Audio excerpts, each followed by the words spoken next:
Update terbaru resiko telat bayar atau gagal bayar di aplikasi pinjaman online Uatas selama 1 tahun di tahun 2024 ini. Apakah sudah ada desi lapangannya dan kira-kira resikonya apa aja dan bagaimana sih solusi untuk menghadapi penagihan-penagihan dari Uatas agar kalian tetap bisa nyaman dan aman. Oke, yuk kita akan bahas di video kali ini. Oke, Assalamualaikum warahmatullahi wabarakatuh. Ya, kita akan kembali lagi membahas tentang Uatas teman-teman. Nah, ini mungkin khusus buat teman-teman yang gagal bayar di Uatas saja ya. Karena ya kita tahu bahwa Uatas termasuk salah satu pinjol legal yang cukup terkenal dan nasabahnya juga cukup lumayan banyak. Nah, kalau nasabah banyak biasanya berbanding lurus dengan ya yang galbe juga banyak gitu ya. Karena gini, sistem pinjol itu semakin gampang pencairan, pasti nasabahnya semakin banyak. Karena orang-orang pasti akan mengincar minjam di tempat tersebut. Karena terkenal, di sini aja gampang loh, di sini aja gampang loh. Nah, seperti itu gambarannya. Nah, sekarang apa sih yang terjadi ketika kita telat bayar atau gagal bayar di Uatas selama 1 tahun? Mengingat 1 tahun itu lama banget ya. Mengingat 1 tahun itu benar-benar waktu yang cukup panjang. Dan ini sebenarnya waktu yang cukup sangat-sangat panjang bagi teman-teman yang mungkin diterorin atau mungkin ditagihin terus setiap hari. Kenapa ya? Ya siapa yang waktu akan berasa sangat lama gitu ya, akan diterorin terus-terusan sama oknum DC seperti itu. Nah, jujur, Uatas ini sebenarnya memanglah masih pinjol legal sampai saat ini. Jadi bisa dibilang kalau untuk soal denda, teman-teman tidak usah khawatir. Karena dendanya tidak akan terus bertambah dan dia akan ada batas maksimumnya untuk berhenti. Yaitu 100% dari hutang pokoknya. Nah, sekarang apa yang harus teman-teman perhatikan di sini yang mungkin banyak banget teman-teman takuti atau bisa menjadi sebuah momok gitu ya, sebuah hal yang sangat-sangat ditakuti, bikin stres, bikin kepikiran, yaitu nggak lain dan tidak bukan adalah DC lapangan. Nah, DC lapangan dari Uatas ini itu tentu pasti akan ditakuti. Berdasarkan pengalaman dari teman-teman di tahun 2024 ini sudah bisa dipastikan dan hampir kemungkinan valid. Saya tidak bisa menjamin 1 bulan ke depan, 2 bulan ke depan akan sama, enggak. Tapi di bulan Januari ini, insya Allah Uatas masih belum ada DC lapangannya, ya. Adapun kalau mereka bulan depan atau tahun depan bikin tim DC lapangan, ya bisa jadi. Tapi kok saya ragu ya? Saya kok ragu ya kalau mereka bakal bikin banyak gitu. Karena mengingat biaya dan cost untuk rekrut DC lapangan itu sangat besar. Sangat besar sekali.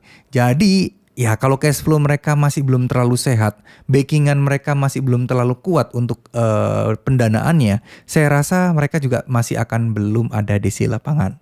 Cuman biasanya kalau belum ada DC lapangan, penagihannya itu kadang ngeselin. Jadi mereka tetap ada tim penagihan nih teman-teman. Cuman tim penagihannya nggak datang ke rumah. Biasanya yang nggak datang ke rumah, mereka itu akan berusaha keras dan mungkin lebih ekstra keras dibandingkan ya pinjol-pinjol yang sudah ada DC lapangannya. Karena ya mereka opsi terakhir mendatangkan DC ke rumah kalian. Tapi buat yang kayak Uatas kayak gini, ini kita berhadapan dengan DC-DC pada umumnya.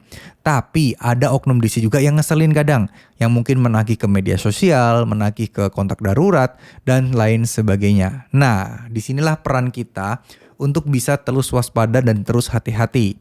Jadi ketika kalian galbay dan merasa nanti takut sosial media kalian bakal diteror atau mungkin dihubungi, nah jalan satu-satunya adalah teman-teman harus mengubah identitas kalian di Instagram kalian.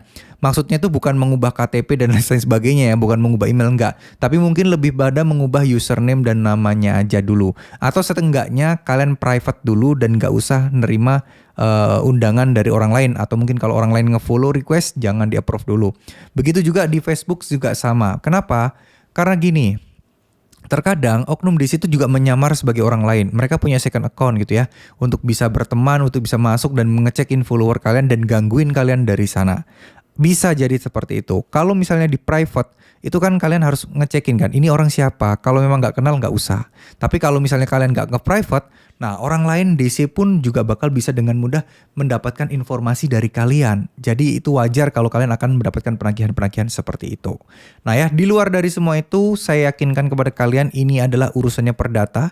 Tidak akan ada resiko secara pidana dan teman-teman juga tidak akan masuk penjara hanya karena telat bayar di Uatas ya. Jadi intinya segala ancaman, segala teroran dan lain sebagainya bisa teman-teman abaikan. Karena ya itu tadi, resiko terberatnya cuman slik OJK. Nah, dari sini teman-teman harus paham, oh ternyata resikonya itu. Ya udah, nggak usah takut aneh-aneh.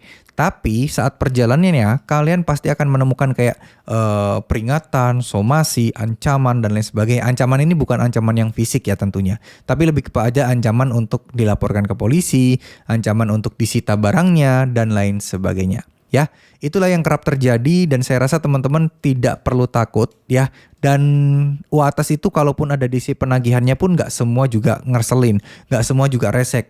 Kadang hanya oknum-oknum saja yang bertindak demikian. Ya maklum lah ya, dikejar target harus berusaha aneh-aneh. Nah cuman untungnya di tahun 2024 ini OJK sudah menerapkan beberapa aturan ya, yang salah satunya untuk penagihan akan diawasi lebih ketat lagi, untuk proses bunga ya akan diturunkan lagi ya, akan beranjak turun dan itu akan sangat-sangat membantu kita ke depannya ya.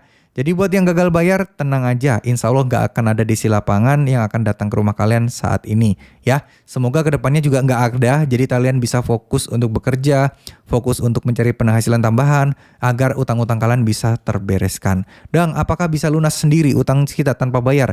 Jujur, bisa, kemungkinan selalu ada. Kemungkinan utang kalian bisa lunas dengan sendiri itu selalu ada. Tapi ya kembali lagi, itu bukan sesuatu yang pasti dan itu tergantung dari si pinjolnya.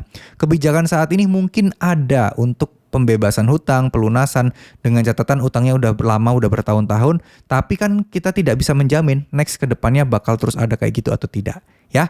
Jadi tetap semangat, mohon maaf jika ada salah-salah kata, jangan menyerah, tetap semangat teman-teman. Assalamualaikum warahmatullahi wabarakatuh.